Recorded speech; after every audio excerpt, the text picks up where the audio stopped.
읽겠습니다. 사무엘상 30장 16절에서 25절 말씀을 읽을 때 하나님의 말씀을 들으십시오. 그가 다윗을 인도하여 내려가니 그들이 온 땅에 평만하여 블레셋 사람들의 땅과 유다 땅에서 크게 약탈하였으므로 말미암아 먹고 마시며 춤춘지라. 다윗이 새벽부터 이튿날 저물 때까지 그들을 치매 낙타를 타고 도망한 소년 400명 외에는 피한 사람이 없었더라. 다윗이 아말렉 사람들이 빼앗아 갔던 모든 것을 도로 찾고 그의 두 아내를 구원하였고 그들이 약탈하였던 곳 무리의 자녀들이나 빼앗겼던 것은 크고 작은 것을 막론하고 아무것도 잃은 것이 없이 모두 다윗이 도로 찾아왔고 다윗이 또 양떼와 소떼를 다 찾았더니 우리가 그 가축들을 앞에 몰고 가며 이르되 이는 다윗의 전리품이라 하였더라. 다윗이 전에 피곤하여 능히 자기를 따르지 못하므로 부솔신에 머물게 한 200명에게 오매 그들이 다윗과 그와 함께한 백성을 영접하러 나오는지라. 다윗이 그 백성에게 이르러 문안하매 다윗과 함께 갔던 자들 가운데 악한 자와 불량배들이 다 있되 그들이 우리와 함께하지 아니하였은즉 우리가 도로 찾은 물건은 무엇이든지 그들에게 주지 말고 각자의 처자만 데리고 떠나가게 하라 하는지라. 다윗이 이르되 나의 형제들아 여호와께서 우리를 보호하시고 우리를 치러 온 그 군대를 우리 손에 넘기셨은즉 그가 우리에게 주신 것을 너희가 이같이 못하리라. 이 일에 누가 너희에게 듣겠느냐. 전장에 내려갔던 자의 분깃이나 소유물 곁에 머물렀던 자의 분깃이 동일할지니 같이 분배할 것이니라 하고 그날부터 다윗이 이것으로 이스라엘의 율례와 규례를 삼았더니 오늘까지 이르리라. 졸리신 분은 스스로 좀 마음을 좀 잡으시고 말씀 듣겠습니다. 오늘도 사무엘상 말씀이 거의 이제 다 끝나갑니다. 사울의 종말이 가까워 오면서 상대적으로 다윗이 이렇게 좀 이제 부각이 되죠. 이렇게 다윗이 딱 드러납니다. 그런데 하지만 사무엘상 27장부터 해가지고 28장, 29장 그리고 30장 초반까지 다윗은요 사실 정신이 좀 나가 있습니다. 약 1년 4개월 동안 블레셋에 망명하고 있는 이 동안 실제로 다윗은 신약적인 기록으로 다윗은 이 1년 4개월 동안 단 한 편의 시편도 남기지 않았었습니다. 그만큼 영적인 방황을 하고 있었던 것이죠. 그렇게 내내 자기 생존만을 위해서 자기 자신만의 판단과 결정을 따라 살아가다가 결국 어려움을 만나게 되죠. 가히 비극이라고 할 만큼의 엄청난 절망과 비참함이 이렇게 막 복합적으로 섞여 있는, 동족을 죽여야만 하는가 아니면 내가 죽임을 당하야만 하는가, 이런 갈등 속에서, 진퇴양난 속에서 피해갈 수 없는 그런 상황 속에서 그 상황을 마주하지만 그럼에도 불구하고 피할 길을 내시는 하나님의 은혜를 통해서 다윗은 다행히 그런 염려하던 비극을 면하게 됩니다. 그래서 이제 거주했었던 시글락으로 다시 이제 돌아가죠. 그런데 아직 비극이 완전히 끝나지가 않았습니다. 시글락 돌아가서 보니까 시글락에 머물고 있었던 다른 모든 가족들이 아말렉 족속에게, 다윗이 계속 이렇게 침략을 했었던 아말렉 족속, 맨날 싸우던 아말렉 족속에게 모든 가족들과 모든 가축들이 다 빼앗기고 그 마을이 온통 불살라져 있는 모습을 목격하게 됩니다. 그래서 다윗과 그와 함께한 600명의 군사 사내들이 소리를 높여, 울 기력이 없도록 소리를 높여 엉엉 우는 그런 비참한 상황을 경험하게 되죠. 그래서 다윗의 무능력한 리더십을 원망하던, 다윗 때문이다라고 원망했었던 그런 사람들이 다윗을 돌로 치려고까지 했었습니다. 쿠데타가 일어날 뻔한 거죠. 그제서야 다윗이 번쩍 정신을 차립니다. 여호와를 힘입고 용기를 얻어서 이제 뭘 하죠? 여호와를 힘입고 용기를 얻어서 그가 이제 그제서야 하나님의 뜻을 묻습니다. 우림과 둠밈을 통해서 제사장의 도움을 받아 하나님의 뜻을 물어요. 그제서야. 그래서 하나님께서 응답해 주시죠. 그랬었던 지난번에 그 말씀을 통해서 우리가 어떤 교훈을 얻었습니까? 우선은 우리 인생의 길을 만드는 자가 누구인가? 길을 만드는 자가 누구인가? 우리 삶의 정황에서 길이 보이지 않을 때에 우리 인생을 살다 보면 막막한 그 순간 가운데 있잖아요. 그래서 어디로 피해야 될지 모를 그 진퇴양난의 그 막막한 상황 속에서 길이 보이지 않을 때에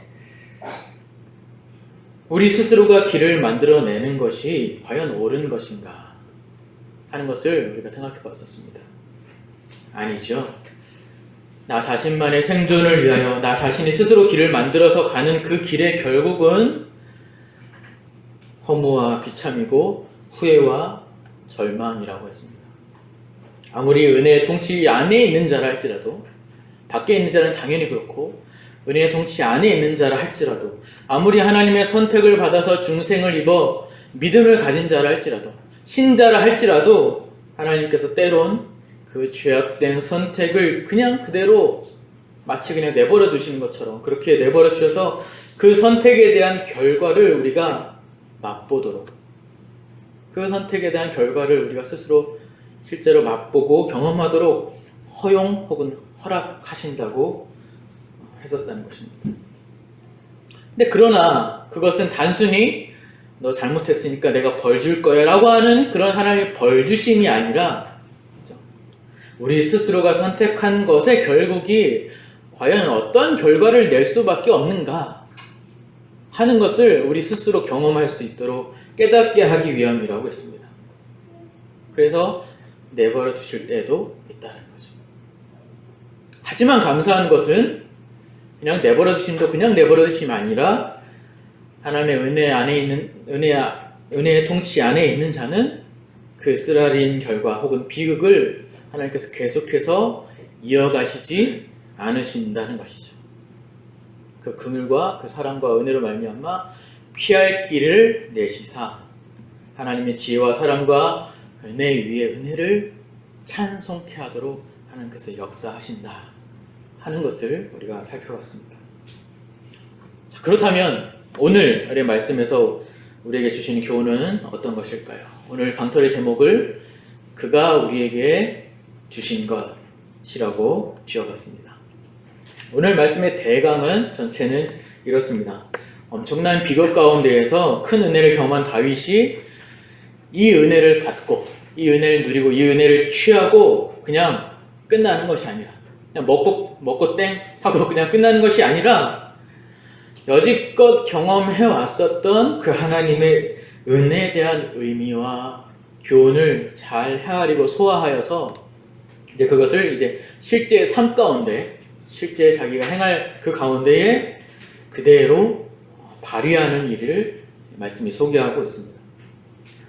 이 일은 곧 왕으로서 가져야 할 자질과 역량으로서의 아주 중요한 부분이었거든요. 왕으로서 가져야 할. 그래서 많은 사람들에게 왕으로서의 자질과 역량이 이제 인정받는 그런 귀의자 사건이 됩니다. 이렇게 성경이 다윗의 모습을 이렇게 부각시키고 이렇게 드러내주고 또 어떤 면에서는 이렇게 높여주고 보이는 것은 사실은 그 반대편, 다윗의 반대편의 무언가를 암시해주고 있는 것이기도 합니다. 다윗의 반대편 무엇일까요? 사울이죠. 사울의 몰락해가는 이 사울의 무능함과 종말을 한편으로 암시해주고 있는 것입니다. 31장에서 이제 사울의 종말이 나타나고요. 이제 우리는 그 전 30장 말씀을 우선 자세히 살펴보도록 하겠습니다. 다윗이 이제 여러 고통스러운 일을 겪은 후에 이제 정신을 바짝 차리고서 하나님께 자신의 행할 바를 묻습니다. 그러자 하나님께서 아말렉을 쫓아가라. 네가 반드시 따라잡고 다시 다 찾으리라. 도로 찾으리라. 라는 응답을 객관적으로 주십니다. 그냥 마음속에 주시는 것이 아니라 객관적 우림과 둠밈을 통해서 눈으로 그 결정사항을 보여주십니다. 그래서 다윗이 이제 600명의 군사들을 다 데리고 이제 아말렉을 응징하러 이제 출발합니다. 9절 10절 같이 읽어볼까요? 30장 9절 10절 시작. 이에 다윗과 또 그와 함께한 600명이 가서 부솔시내에 이르러 뒤떨어진 자를 거기 머물게 했으되 곧 피곤하여 부솔시내를 건너지 못하는 200명을 머물게 했고 다윗은 400명을 거느리고 쫓아가니라. 그동안 먼 길을 계속해서 이스라엘 백성들은 군사들은 600명의 군사들은 열심히 먼 길을 계속 오르락 내리락 저 이스라엘 위쪽 북부 지방 갔다가 또 남부 지방으로 계속 왔다 갔다 했잖아요. 행군을 많이 했었죠. 피로가 누적되었을 만 했을 겁니다. 그리고 울 기력이 없을 정도 소리를 높여 울기도 했었으니까 얼마나 힘들었겠어요. 그래서 안타깝게도 체력이 떨어진 200명이 3분의 1이 뒤처집니다. 그러자 다윗은 그들을 억지로 끌고 가지 않고 그냥 부솔 시내 앞에서 대기하도록 기꺼이 허락을 해줍니다. 그러니까 지금 몇 명만 가는 거예요? 400명만 이제 아말렉을 쫓아가는 거죠. 그런데 이러한 다윗의 결정은 어찌 보면 너무 무모한 배려가 아닌가? 어떤 무모한 관용이 아닌가라고 생각할 수도 있습니다. 그렇게 여길 수 있는 결정이기도 합니다. 왜냐하면 사실 얼마만큼의 아말렉 족속들이 저기 있는지 모르잖아요. 몇백 명하고 싸울지 모르잖아요. 그 모른다는 것은 조금이라도 더 데리고 가야 이길 수 있는 확률이 더 높아지는 거잖아요. 그런데도 불구하고 다윗이 기꺼이 200명을 그냥 쉬도록 허락한 이유는 뭐겠습니까? 그죠? 아마도 다윗은 하나님이 하신 약속을 확신했기 때문이라고 보여집니다. 정신을 바짝 차리고 있는 거예요. 하나님이 하신 약속. 보이는 상황이 아니라 보이는 우리의 실력이나 우리의 힘이 아니라 하나님이 하신 약속을 보고 확신했기 때문인 것이죠. 반드시 따라잡고 도로 찾으리라 라고 하는 응답을 받았던 것이죠. 그래서 체력이 떨어진 200명에게 무리한 강행군을 굳이 강요하지 않고 그럴 필요가 없었던 것이죠. 그래서 이제 400명만 데리고 열심히 쫓아가는데 갑자기 이제 애굽 사람 한 명을 만나게 됩니다. 11절에서 15절 같이 읽어보죠. 11절에서 15절 시작. 우리가 들에서 애굽 사람 하나를 만나 그를 다윗에게로 데려다가 떡을 주어 먹게 하며 물을 마시게 하고 그에게 무화과 뭉치에서 뗀 덩이 하나와 건포도 2송이를 주었으니 그가 밤낮 사흘 동안 떡도 먹지 못하였고 물도 마시지 못하였음이니라. 그가 먹고 정신을 차리매 다윗이 그에게 이르되 너는 누구에게 속하였으며 어디에서 왔느냐 하니 그가 이르되 나는 애굽 소년이요 아말렉 사람의 종이더니 사흘 전에 병이 들매 주인이 나를 버렸나이다. 우리가 그렛 사람의 남방과 유다에 속한 지방과 갈렙 남방을 침노하고 시글럭을 불살랐나이다. 다윗이 그에게 이르되 네가 나를 그 군대로 인도하겠느냐 하니 그가 이르되 당신이 나를 죽이지도 아니하고 내 주인의 수중에 넘기지도 아니하겠다고 하나님의 이름으로 내게 맹세하소서. 그리하면 내가 당신을 그 군대로 인도하리이다 하니라. 기력을 잃고 쓰러져 있는 애굽 소년을 다윗은 그냥 지나치지 않고 떡과 물과 과일을 주어서 기력을 회복시킨 후에 이제 그 소년의 정체성과 어디 소속인지 묻고 또 여러 가지 정보가 될 만한 것들을 물어보니까 누구예요? 그 애굽 소년이 지금 다윗이 쫓아가고 있는 아말렉 군사들의 종이었다는 거예요. 근데 이제 병이 들어서 그들이 이제 그만 버리고 갔다라는 것이죠. 그 소년 덕분에 다윗은 아말렉이 있는 위치를 정확하게 파악하고 뒤쫓아갑니다. 16절 보시죠. 16절 시작. 그가 다윗을 인도하여 내려가니 그들이 온 땅에 편만하여 블레셋 사람들의 땅과 유다 땅에서 크게 약탈하였으므로 말미암아 먹고 마시며 춤추는지라. 애굽 소년의 인도로 아말렉을 쫓아가서 보니까 이게 웬일입니까?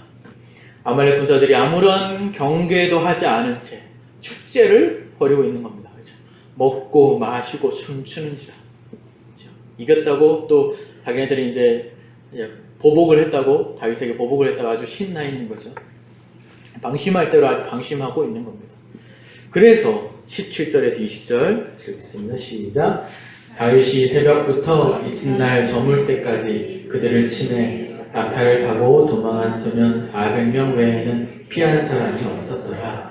다윗이 아말렉 사람들이 빼앗아갔던 모든 것을 도로 찾고 그의 두 아내를 구원하였고 그들이 약탈하였던 것 곧 우리의 자녀들이나 빼앗겼던 것은 크고 작은 것을 막론하고 아무것도 잃은 것이 없이 모두 다윗이 도로 찾아왔고 다윗이 또 양떼와 소떼를 다 되찾았더니 우리가 그 가축들을 앞에 몰고 가며 이르되 이는 다윗의 전리품이라 하였더라. 그러니까 한밤중 새벽부터, 새벽이라면 뭐 이렇게 한밤중이었던 것 같아요. 한밤중부터 이튿날에 해 질 때까지, 해 저물 때까지, 그러니까 꽤 긴 시간이죠. 한 20시간 정도 대략.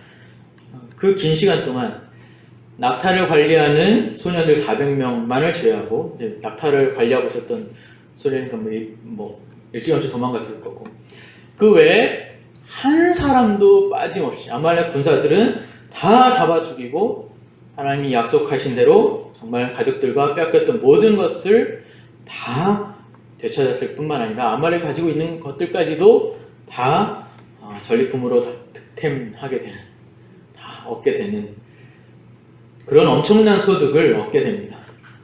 그래서 사람들이 이 전리품을 뭐라고 부르죠? 20절 끝부분에 10절 끝에 그쵸? 다윗의 전리품이라. 그쵸? 다윗의 전리품이라고 했던 것은 이것이 다 다윗의 것이다, 뭐 이런 뜻도 되고 다윗 덕분입니다, 뭐 이렇게 칭송하는 의미로서의 다 다윗의 공을 돌리는 것이죠.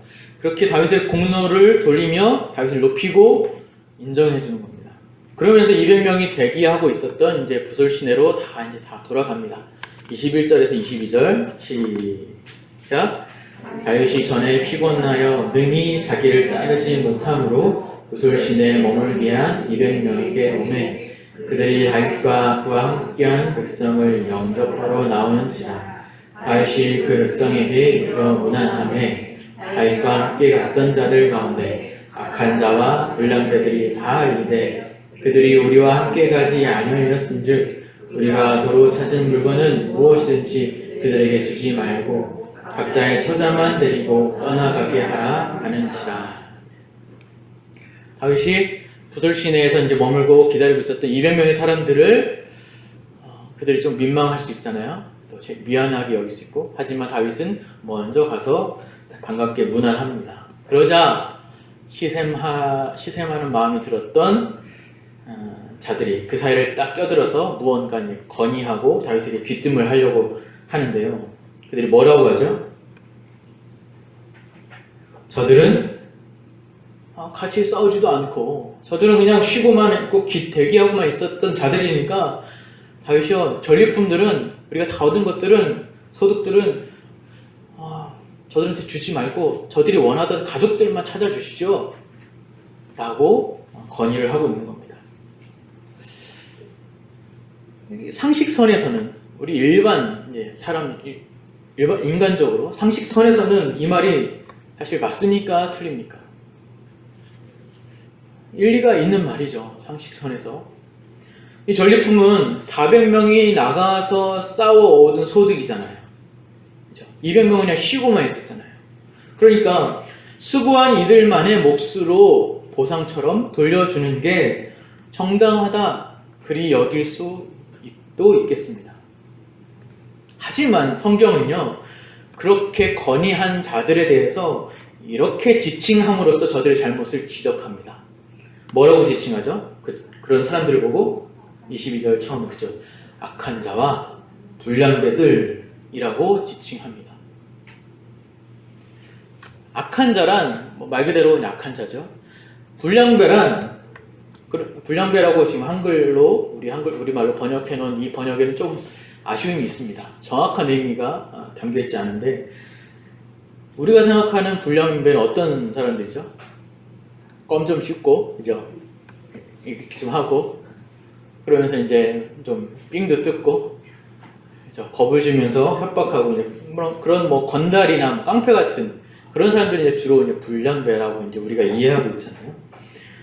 그런데 이 불량배라고 번역해 놓은 이 원래 히브리 원어는 벨리야알이라고 해서, 예전에도 설명드렸던 건데, 예전에 사무엘상 2장에서 아주 파렴치했던 엘리 대제사장들의 두 아들, 재물을 자기 이득으로 취하고 또 수종드는 자들과 간음하고 이랬었던 그 대제사장들의 아들, 제사장들을 보고 지칭할 때도 이 벨리알이라는 표현을 썼었고요.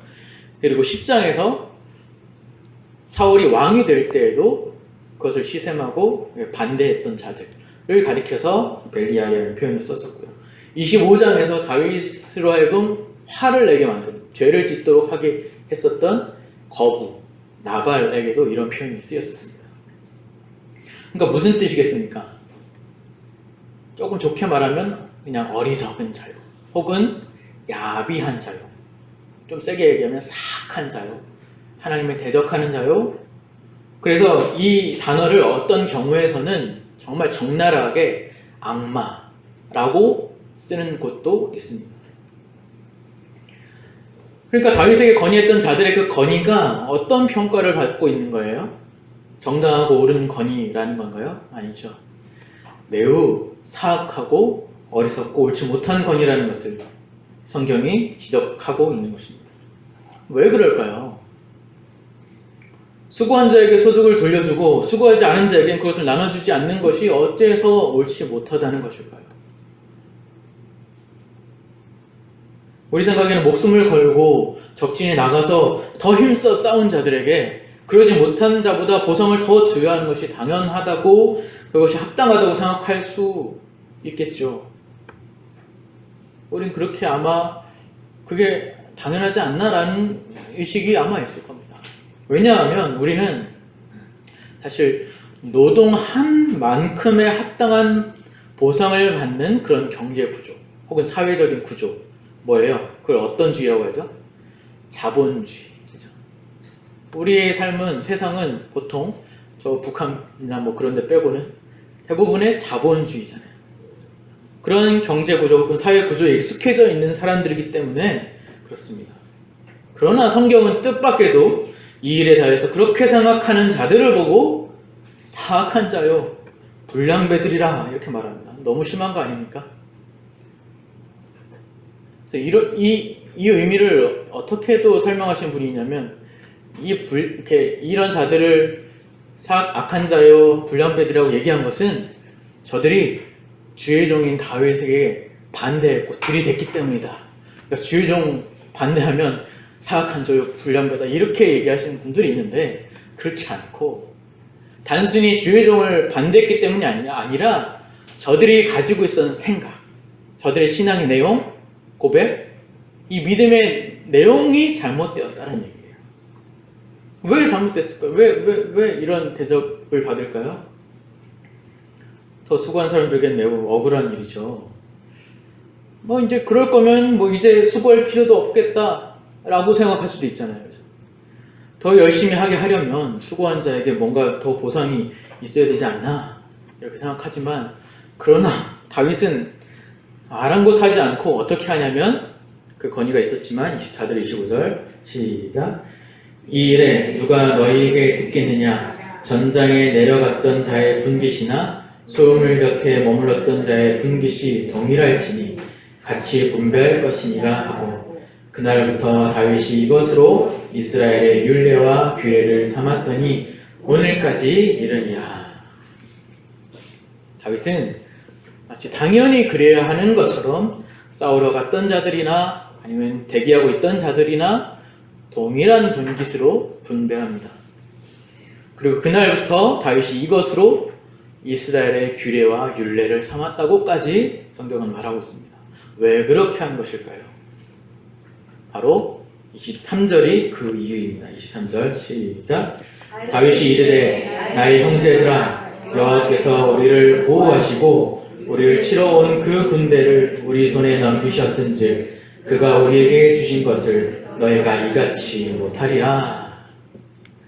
우리가 전쟁에서 승리하고 많은 것들을 얻게 된 건 우리가 싸움을 잘해서가 아니다. 우리 때문에 얻게 된 것이 아니다.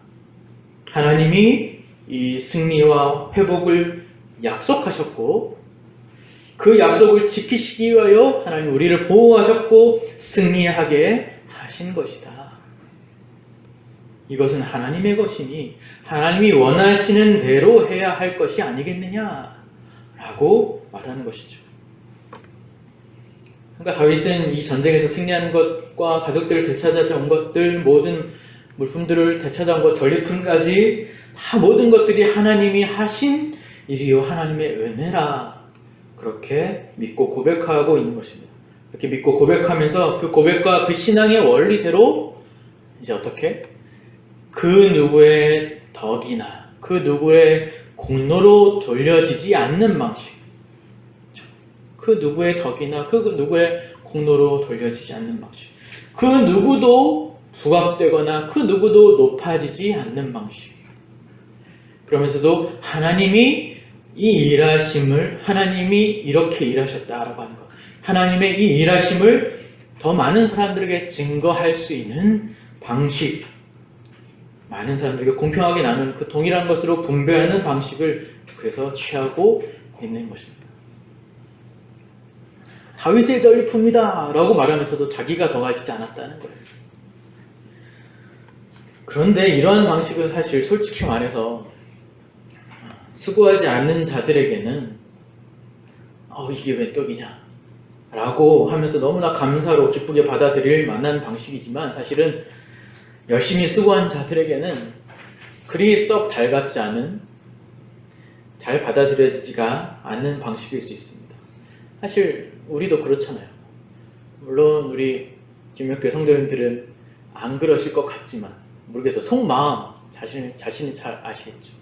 우리도 그럴 수 있잖아요. 예를 들어 이게 딱 맞는 비유는 아닐 수 있겠지만 이해를 돕기 위해서 비유를 들어보면 이제 우리가 예배당 청소를 그죠 이제 조편성을 해서 짝을 지어서 조편성에서 이제 청소를 진행하기로 했지 않습니까? 이제 예를 들어 가정에서 이제 한 조에 5명을 묶었다, 조편성을 했다라고 가정을 해보시죠.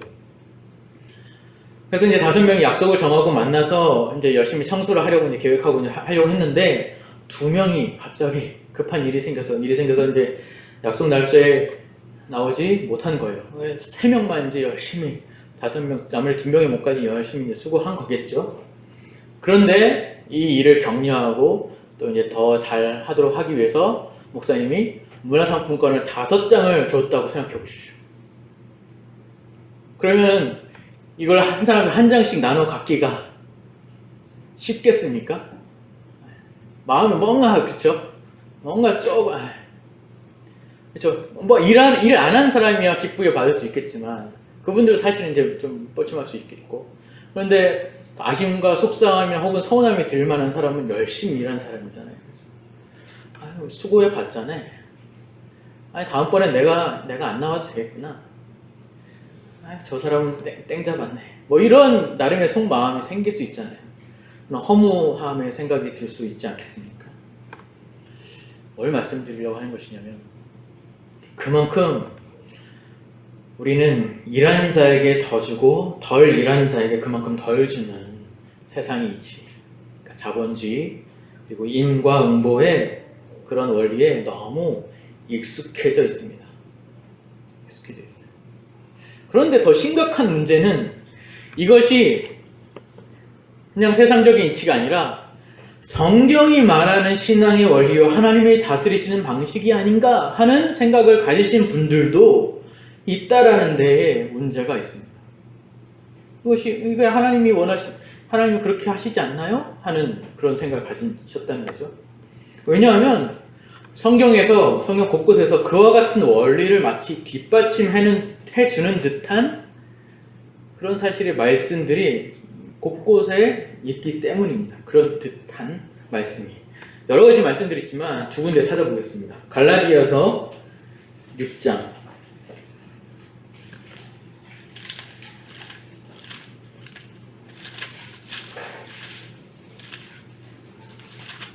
갈라디아서 6장 7절입니다. 갈라디아서 6장 7절 시작. 스스로 속이지 말라. 하나님은 업신여김을 받지 아니하시나니 사람이 무엇으로 심든지 그대로 거두리라 라는 말씀. 사람이 무엇으로 심든지 그대로 거두리라 라고 하는 말씀도 있고요. 또 한 말씀 찾아보세요. 고린도전서 3장 8절.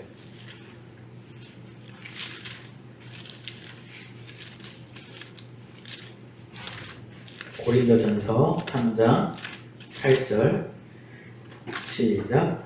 심는 이와 놀지는 한 가지나 각각 자기가 일한 대로 자기의 상을 받으리라 라고 하는 말씀. 각각 자기가 일한 대로 자기의 상을 받으리라 라고 하는, 정말로 수고한 대로 이렇게 보상을 주신다고 하는 것처럼 보이는 말씀들이 곳곳에 이렇게 많이 있습니다. 그래서 우리가 노력한 만큼의 보상을 받는 것, 그리고 모든 일의 결과가 우리 하기 나름이라, 그것이 신앙의 원리라, 그것이 하나님이 허락하신 질서다라고 이해하시는 분들이 사실 꽤 있습니다. 꽤 많아요. 하지만 이 두 말씀을, 이 구절만 보시는 것이 아니라 문맥, 앞뒤 전후 문맥을 잘 따져서 보시면 이것은 일을 한 양이나 일을 한 시간이나 크기에 따라서 결과 혹은 보상이 달라진다라는 뜻이 아닙니다.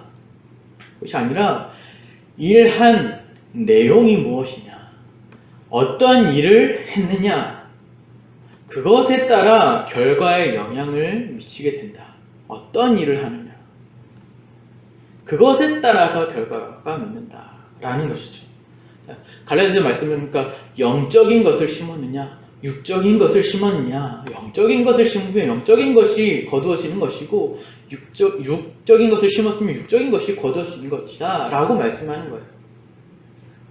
그리고 고린도서 말씀은 가르치는 일에 참여하였느냐, 봉사하는 일에 참여하느냐, 어떤 것으로 참여하였느냐, 주의 일에 라고 하는 것이 설명되어지고 있는 것입니다. 즉 하나님이 맡기신 일의 종류와 허락하신 은사에 관한 그 종류, 역할에 따라서 거두어지는 보람과 감사의 내용이 다르다. 그죠? 목회자는 목회자 나름대로 주의 일을 헌신했을 때 느끼는, 그리고 보람과 감사의 내용이 다르고, 성도님들이 주의 일에 참여하는 것이 다르잖아요. 그것이 다르다라고 설명하는 것이죠. 말씀의 앞뒤 문맥을 잘 살피지 않으면 이 성경이 말하는 본래의 의미를 사실상 오해할 수 있기 때문에 성경 해석에 있어서 성경 문맥을 잘 살피는 것이 매우 중요합니다. 이렇게 우리는 이런 인과응보라는 사고방식 혹은 수학적인 사고방식에 너무 익숙해져 있습니다. 1 더하기 1은 2요, 2 곱하기 3은 6이요, 9 빼기 4는 5요, 이런 원리 돌아가는 것. 그래서 이것이 이제 모든 자연 질서가 그런 원리로 돌아가는 것이 물론 사실입니다.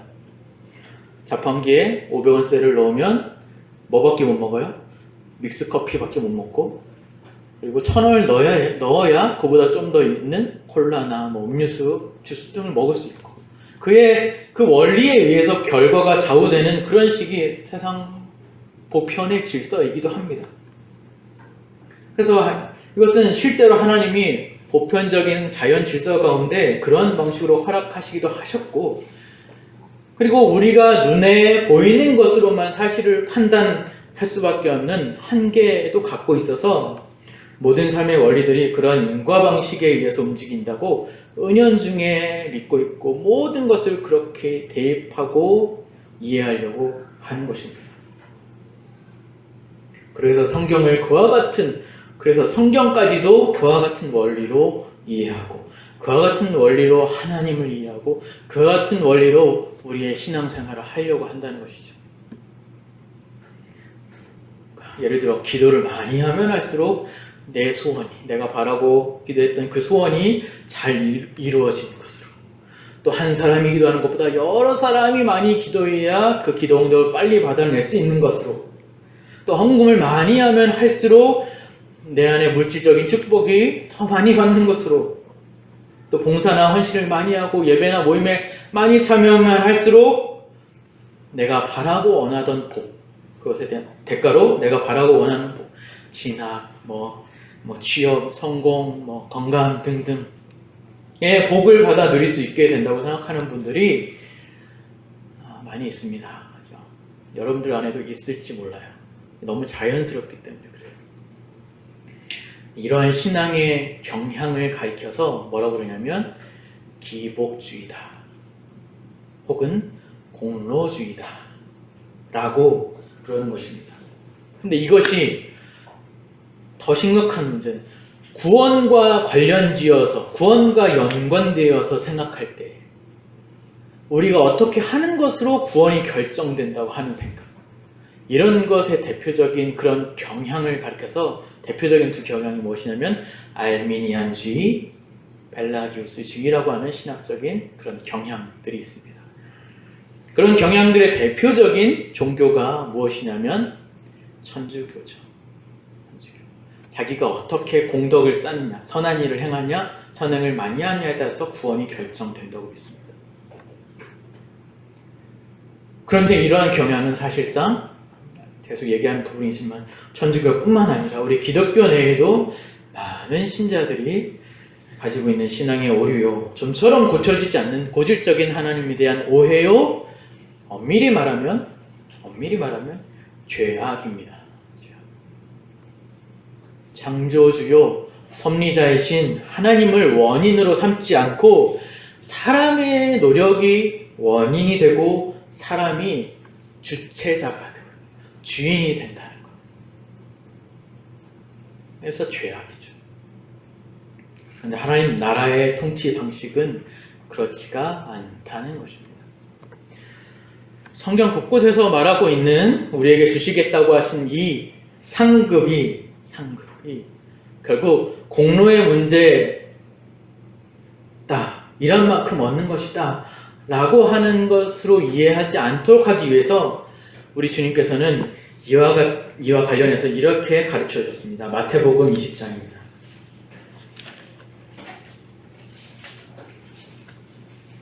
우리가 받을 상급이 공로의 문제인가? 라고 하는 것이 아니다 라고 하는 것을 명확하게 가르쳐주는 마태복음 20장 1절에서 16절까지 조금 기니까 제가 조금 빠르게 읽겠습니다. 눈으로 따라가 보십시오. 천국은 마치 품꾼을 얻어 포도원에 들여보내려고 이른 아침에 나간 집주인과 같으니 그가 하루 한 데나리온씩 품꾼들과 약속하여 포도원에 들여보내고 또 제3시에 나가보니 장터에 놀고 서 있는 사람들이 또 있는지라. 그들에게 이르되 너희도 포도원에 들어가라. 내가 너희에게 상당하게 주리라 하니 그들이 가고 제6시와 제9시에 또 나가 그와 같이 하고 또 11시에도 나가보니 서 있는 사람들이 또 있는지라. 이르되 너희는 어찌하여 종일토록 놀고 여기서 서 있느냐. 이르되 우리를 품꾼으로 쓰는 이가 없음이니이다. 이르되 너희도 포도원에 들어가라 하니라. 저물매 포도원 주인이 청지기에게 이르되 품꾼들을 불러 나중 온 자로부터 시작하여 먼저 온 자까지 삭슬 주라 하니 제11시에 온 자들이 와서 한 데나리온씩 받거늘 먼저 온 자들이 와서 더 받을 줄 알았더니 그들도 한 데나리온씩 받은지라. 받은 후 집주인을 원망하여 이르되 나중에 온 이 사람들은 1시간밖에 일하지 아니하였거니를 그들을 종일 수고하며 더위를 견딘 우리와 같게 하였나이다. 주인이 그 중에 한 사람에게 대답하여 이르되 친구여 내가 내게 잘못한 것이 없노라. 네가 나와 한 데나리온의 약속을 하지 아니하였느냐. 내 것이나 가지고 가라. 나중에 온 이 사람에게 너와 같이 주는 것이 내 뜻이니라. 내 것을 가지고 내 뜻대로 할 것이 아니냐. 내가 선함으로 네가 악하게 보느냐. 이와 같이 나중된 자로서 먼저 되고 먼저 된 자로서 나중 되리라. 예수님께서 직접 가르쳐 주신 유명한 천국 비유 중에서도 포도원 비유의 말씀입니다. 천국에서의 질서와 원리에 대한 가르침을 주신 것이 천국은 이와 같다. 이와 같은 원리로 돌아간다.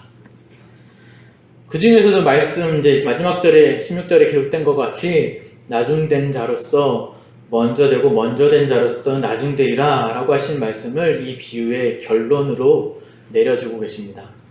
뭘 말씀해주고 있는 것이냐면 이 말씀은 먼저 왔고 나중에 왔고 더 수고했고 덜 수고했고의 보상의 차등이 없다.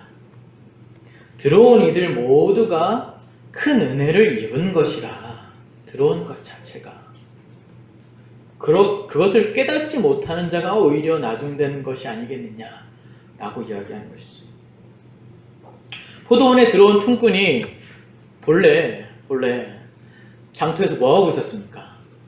3절에 보시면 뭐하고 있었어요? 장터에서 놀고 있었습니다. 놀고 있었다는 것은 그냥 재미있는 여가, 뭐 게임을 하거나 레크레이션 하고 이렇게 놀고 있었다는 의미가 아니라 그냥 시간을 허비하고 있었다라는 말입니다. 놀고 있었다는 말.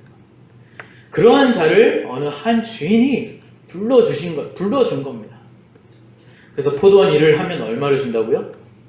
한 데나리온을 주겠다. 그렇게 약속한 것이죠. 그런데 제3시에 온 자나, 여기서 이제 제3시, 여기서 시간을 말한 건 우리가 이해하기 편하게는 플러스 6을 하면 됩니다. 그러니까 오전 9시에 불러드린 자나, 낮 12시에 불러드린 자나, 오후 3시 혹은 오후 5시에 불러드린 자나, 결산시에 보니까 다 같은 임금을 주었다고 하는 거예요. 누가 불만을 가진 거예요? 일찍 와서 먼저 수고하고 있었던 자들이 불만을 터뜨리는 거예요. 왜 먼저 왔는데 나중에 온 자들과 임금이 똑같으냐? 이러는 거죠. 그래서 주인이 하는 말이 뭔가요? 나는 너희가 얼마나 많은 일을 하라고, 얼마나 많은 결실을 내라고 한 적도 없고, 많이 하면 더 준다고 말한 적도 없다. 오늘 내가 처음부터 뭐라고 약속했느냐? 한 데나리온 약속하지 않았느냐? 주기로 한 것 주었으면 됐지. 내 것 가지고 내가 주는데 너희가 무슨 상관이 있겠느냐? 하고 말씀하는 것이죠, 주인이. 그러니까 저 품꾼들이, 일찍 온 품꾼이 불만을 터뜨리는 것은 크게 세 가지를 모르는 무지와 어리석음에 관한 죄악입니다. 사실은 세 가지를 모르는 것이죠. 무엇이냐? 첫 번째, 그들은 약속의 내용을 기억하지 못하고 있었던 탓입니다. 약속한 내용, 뭘 약속했는가? 주인은 일한 양에 따라서, 일한 시간에 따라서 보상해 주시겠다고 한 적이 없습니다. 애초에 약속한 보상은 뭐예요? 분명 한 데나리온이잖아요. 그 이상 준다고 하지 않았었습니다. 그러니까 저들이 불만을 터뜨리는 건 약속한 내용을 기억하지 못하고 있기 때문에 가지는 어리석음인 것이죠. 다윗의 경우를 볼까요? 다윗과 그들과 함께한 자들 경우도 사실상 싸우고 온 자나 쉬고 있었던 자나 모두가 다 어떤 대가나 어떤 소득을 얻으려고 하지 않았었습니다. 저들이 찾으려고 했었던 것은, 본디 기대하고 있었던 것은 뭐예요? 가족들이에요. 가족들. 그것 때문에 울었던 거예요. 그러니 그것을 다시 다 되찾은 것도 사실은 큰 은혜인데, 그것에 자기가 받은 은혜를 만족하지 못하고 자족하지 못하고 더 자기 몫을 챙기려고 하고 싶은 그런 욕심인 것이죠. 어쨌든 불량배들도, 그래서 포도원에 일찍 들어온 자들도 그러니까 약속을 기억하고 있지 못했기 때문에 불만을 터뜨립니다. 그러면 이렇게 질문이 나오죠. 우리의 악한 본성은 이렇게 질문이 나옵니다. 아니, 그럴 줄 알았으면 실컷 좀 놀다가 해질 즈음에, 끝날 즈음에 들어가서 일하면 되었겠네요. 이제 우리 상황에 적용하면 이렇게 먼저 믿고 구원받는 것이 아니라 나중에 좀 나이가 들어서 죽을 똥 말똥 할 때 그때 주님 믿고 가면 너무 세상 늙어드리고 좋지 않았을까요? 품꾼의 불만이 바로 이거죠. 이것도 또 한 가지를 모르는 무지요 어리석음입니다. 쉽게 말해서 뭐냐면 주제 파악을 못하고 있는 거예요. 무슨 말이냐면 그 일에 참여하고 말고는 품꾼 스스로가 결정할 수 있는 것들이 아니라는 것이죠. 부르심은, 내가 널 쓰겠다고 하는 부르심은 누구의 몫이에요? 주인의 몫이죠. 주인이 부를 때 포도원으로 들어올 수 있는 것입니다. 누가 자기 마음대로 들어올 수 있어요? 부르지도 않는데 자기 마음대로 들어올 수는 없는 것이죠. 따라서 한 데나리온 받는 것조차도 수고에 대한 마땅한 보상이 아니라 부르심부터가 은혜의 선물이라 라고 하는 것을 깨달아야만 했던 것입니다. 그러면 또 그 틈새를 또 이렇게 악한 본성이 질문합니다. 아니, 그럼 맨 마지막에 들어온 품꾼이 가장 큰 은혜를 입은 것이겠네요. 이렇게 비교해보면 가장 적게 쓰면서 동일한 값을 얻었으니 가장 큰 은혜를 입은 것이겠네요. 로마서 6장에 은혜를 더하려고 죄에 과하겠느냐. 가장 일 적게 하고 똑같은 보상을 받은 품꾼이 가장 큰 은혜를 받은 것인가요? 아니요, 그렇지 않습니다. 약속된 보상은 똑같습니다만 먼저 들어온 자는 사실상 따지고 보면 또 다른 은혜를 입고 있었다라는 것을 알아야만 합니다. 또 다른 은혜. 어째서요? 그는 먼저 들어온 자는 시간을 허비하지 않게 되었습니다. 시간을 허비하지 않게 되었다고요. 즉 먼저 들어와 일한 자가 억울해하는 것은 시간을 허비하지 않는 것이 은혜라는 사실을 모르고 있었다는 것이죠. 주인이 부르지 않았다면 그는 사실상 아무런 소득을 내지 못한 채 그냥 시간을 허비하고 있었을 겁니다. 허비한다는 것은 뭐냐면 그냥 방치되어서 방탕한 생활을 할 수밖에 없음을 말합니다. 아무도 간섭해주지 않고 아무도 보호해주지 않고 아무도 책임져주지 않는 거예요. 죄악에 방치되어 있는 것이죠. 그래서 시간을 허비하지 않고 주인의 부름에 응답하여 일하고 있었다는 것이, 그 일에 동참하고 있었다는 것이 그냥 허비하고 있는 사람보다 더 먼저 유익을 얻은 것이며 또 다른 은혜를 받은 것이라 그렇게 알아야만 했던 것입니다. 그러나 그게 은혜인지 모르니까 자기 받고 싶은 것에만 목을 메고 불만과 불평이 터져 나오는 것이겠죠. 여기서 말한 또 다른 은혜란 무엇이겠습니까? 그렇다면 또 다른 은혜, 어떤 은혜를 받았다고 하는 것인가? 시간을 허비하지 않은 것뿐만 아니라 또 다른 은혜가 또 있어요. 이스라엘의 경험을 보십시다. 아말렉과 싸우고 온 자들은 사실상 하나님이 일하시는 현장 가운데서요, 하나님의 손이 되어서 그 일에 동참하고 그 일을 실제로 눈으로 목격하고 실제로 경험하였다는 것에 큰 감격과 큰 보람과 큰 감사와 기쁨이 있었을 것입니다. 그건요, 부솔신에서 대기하고 있었던 자들은 알아요, 몰라요? 모르는 일이에요. 그만큼 아주 값진 것들이고 특별한 것이죠. 그 감격과 보람과 경험에 대한 실제 기억과 깨달음이 바로 저들에게 특별하게 주신 은혜요, 보상인 것이었죠. 하나님의 영광에 동참하게 됨으로 말미암아 그것으로부터 얻는 보람과 기억과 깨달음과 영광이 얼마나 귀한 것인지를 알아야만 합니다. 동참한 것에 있는 느끼는 깨달음과 기쁨과 보람과 감사, 겪지 않으면 모르잖아요. 그러니 하나님이 베푸신 은혜를 모두가 알고 더 많은 사람들이 누리며 더 많은 사람들이 그 기쁨에 동참하게 하는 것이 하나님의 기뻐하신 뜻이 아니겠습니까? 그래서 다윗이 모든 사람에게 어떻게 한 거예요? 동일하게 분배한 것이죠. 그 은혜를 다 나눠주는 거예요. 하나님이 이렇게 일하셨다, 이렇게 일하셨다.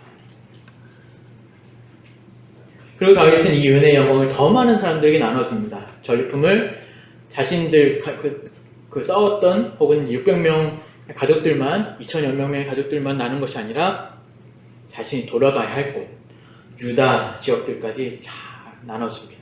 골고루. 우리는 오늘의 이 말씀을 근거로 하나님이 요구하신 일에 동참하는 것 자체가 부르심을 입은 것 자체가 이미 큰 보상을 받고 있는 것이며 복을 누리고 있는 것이라는 사실을 명심하셔야 됩니다. 실은 하나님만이 하실 수 있는 일이고 하나님만이 가지실 수 있는 영광에 우리가 동참하였기 때문입니다. 동참할 수 없는 자가 동참하게 된 것이죠. 동참하지 않았다면 우리는 시간을 허비하며 방탕하는 것 밖에는 할 수 있는 것이 없는 자들인 것입니다. 우리는 더 일찍, 더 먼저 부르시고 십자가를 지는 이 어려운 일에 우리를 동참시키신 것은 바로 이러한 의미가 있다고, 더 영광스러운 의미가 있다고 우리 주님께서 말씀해 주십니다. 누가복음으로 가보시겠습니다. 누가복음 22장입니다.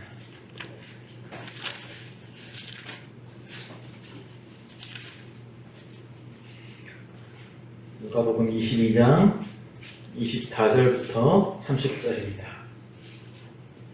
같이 읽겠습니다. 시작. 또 그들 사이에 그중 누가 크냐 하는 다툼이 난지라.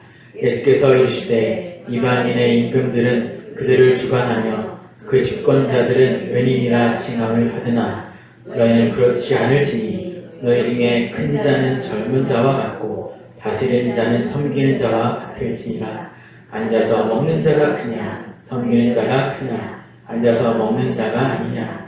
그러나 나는 섬기는 자로 너희 중에 있노라. 너희는 나의 모든 시험 중에 항상 나와 함께한 자들인즉 내 아버지께서 나를 내게 맡기신 것 같이 나도 너희에게 맡겨 너희로 내 나라에 있어 내 산에서 먹고 마시며 또는 보좌에 앉아 이스라엘 12지파를 다스리게 하려 하노라. 예수님의 제자들도 아무리 제자들일지라도 이런 생각을 했어요.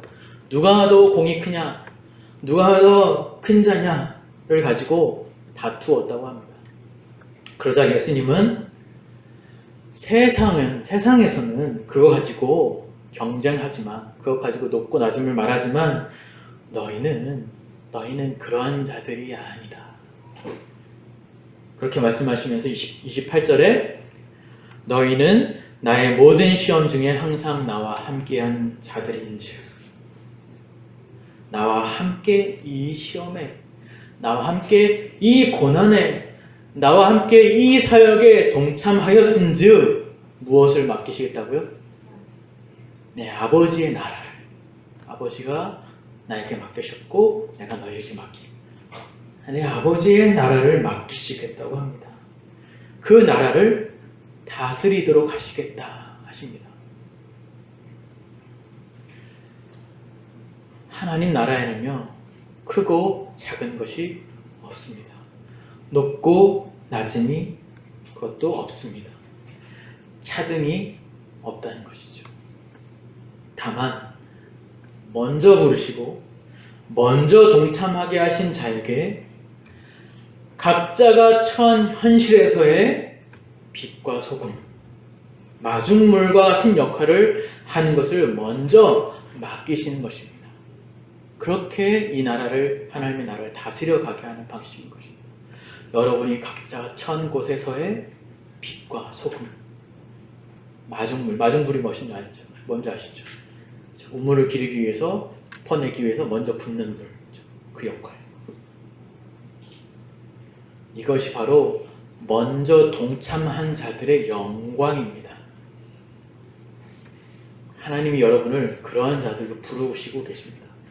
함께 하자, 함께 가자, 나와 함께 십자가를 지자. 나와 함께 고난을 받자. 나와 함께 이겨내자. 나와 함께 영원히 같이 살자. 주님의 복된 부르심이며 거룩과 영광으로의 초대입니다. 요즘 시대의 젊은이들, 요새는 젊은이들뿐만 아니라 중년, 노인 할 것 없이 현대인들이 가장 비참하게 여기는 것이 무엇이냐면, 여러 가지 있을 수 있겠습니다. 그중 하나가 무엇이냐면 일할 곳이 없는 것입니다. 그렇죠? 일할 곳이 없는 것. 실업자가 되고 백수가 되고. 일할 곳이 없으면 짧은 기간은 너무 좋죠. 그러나 계속 일할 곳이 없으면 사람은 어떻게 될까요? 망가집니다. 그땐 노는 게, 일하지 않는 게 행복이 아니라 지옥이죠. 지옥. 죽을 것 같죠. 뭘 말씀드리려고 하는 것인지 아시겠죠? 제가 단순히 일하십시오, 열심히 일하십시오, 이걸 말하는 것이 아닌 거 아시죠? 일을 말하는 것이, 단순한 일을 말하는 것이 아니라 자기를 부인하고 자기 십자가를 지는 일, 주의 말씀대로 사는 일, 하나님의 원하시는 뜻대로 사는 일, 헌신하는 일. 오늘 말씀에서 다윗은 이제 왕으로서 하나님의 나라를 다스릴 수 있을 만한 이제 좋은 자질과 역량을 많은 사람들에게 확인시켜 줄 수 있게 됩니다. 이제 왕이 될 때가 이제 다가오는 것이죠. 그리고 그의 모습 속에서 이제 우리는 하나님 나라의 통치 방식, 그 원리, 또 오늘날 하나님 나라 안에서의, 교회 안에서의 올바른 공동체성, 그리고 거저받은 은혜와 우리의 수고함에 대한 이해가 어떠해야 되는가 하는 것을 오늘 배웠습니다. 그가 우리에게 주신 것에 대한 의미를 바르게 알고 감사하며 만족하며 그의 모든 성도들의 유익과 덕을 위해서 나누며 베풀 수 있는 우리 진명교회 성도님들이 다 되시기를 바라겠습니다. 기도하겠습니다. 하나님 아버지, 감사합니다. 다윗의 인생을 통하여 하나님 나라의 통치 방식과 원리, 그것에 담겨있는 귀한 뜻을 확인하였습니다. 우리는 우리 스스로 아무것도 시작할 수 없으며 만들어 나갈 수 없으며 이룰 수 없는 자들입니다. 그럼에도 불구하고 찾아와 우리를 불러주시고 우리를 주님의 영광에 동참시켜 주시니 참으로 은혜 위에 은혜입니다. 그러나 우리가 주를 위하여 살고 주를 위하여 헌신하는 삶이 되기를 다짐할 때에 늘 새로운 보상을 받아내고 싶은 마음이 불쑥불쑥 치고 올라옵니다. 하나님의 은혜보다 내 열심, 내 수고가 더 크게 느껴집니다. 겸손하게 하시고 자만하지 않게 하셔서 우리 인생 안에 이미 허락하신 은혜와 영광과 그 기업이 얼마나 크고 값진 것인지를 보며 또 하나님이 우리에게 주시려고 하시는 많은 거룩한 열매들을 소원하며 애쓰는 저희들 되게 하여 주시옵소서. 주 예수보다 귀한 것은 없으며 하나님만이 우리의 지극히 큰 상급이십니다. 그 하나님을 소유한 백성답게 허락하신 삶의 자리에서 감사로, 신뢰로, 순종으로 한 주간 승리하며 살아가는 우리 모두 되게 하여 주시옵소서. 우리 구주 예수 그리스도의 이름으로 기도합나이다. 아멘. 찬송 한잔 하시고 주님께서 하신 기도를 마치겠습니다. 아까 불렀었던 찬송가 435장입니다.